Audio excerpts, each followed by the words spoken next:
Miss হবে না আপনার পছন্দের টিভি শো। দেখুন জি5 অ্যাপে একদম ফ্রি। আমি জানি যার যে কথাগুলো বলেছেন তাতে তুমি হয়তো চিন্তায় পড়ে গেছো।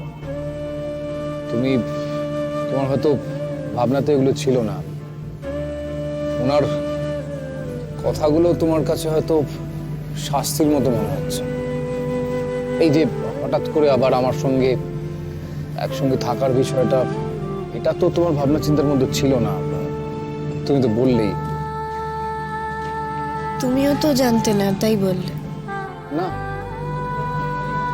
তাহলে তোমার মাথাতেও এরকম কোনো ভাবনা ছিল না?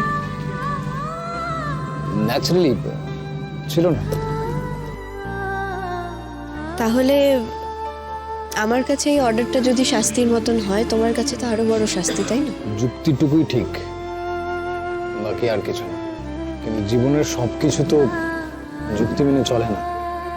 মানে ওয়েল মেঘ, শাস্তি পুরস্কার এই ব্যাপারগুলো থাক। যে জন্য তোমাকে এখানে ডাকলাম সেই আসল কথাটা বলি। আই হোপ তুমি আমাকে ভুল বুঝো না, তুমি আমার কথাগুলো বুঝতে পারবে। নীল, এত ভূমিকা কেন করছো?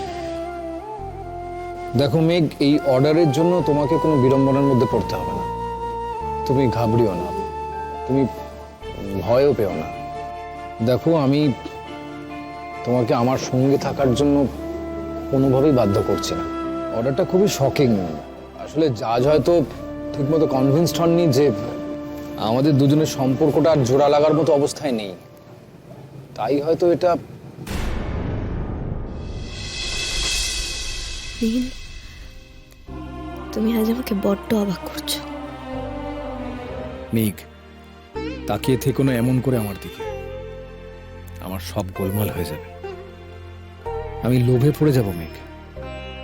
তোমার সান্নিধ্যের লোভ, তোমার সঙ্গের লোভ, তোমাকে ভালোবাসার লোভ। যে সুযোগ কোর্ট আজ আমাকে করে দিয়েছে, তোমাকে নিয়ে চুরি করে সকলের চোখের আড়ালে পালিয়ে যাব।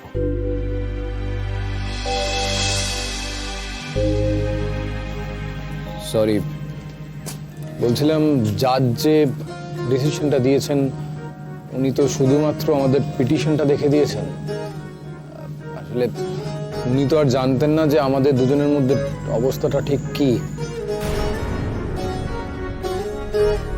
মেঘ, তোমার কোনো প্রয়োজন নেই আমার সঙ্গে থাকার।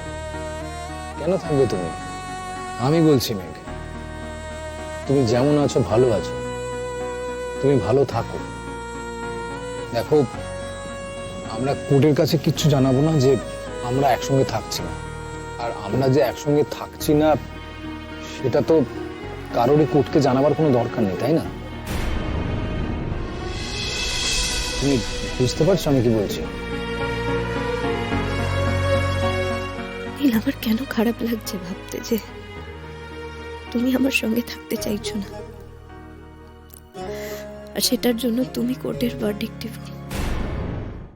জি5 ডাউনলোড করুন আর সব এপিসোড দেখুন একদম ফ্রি।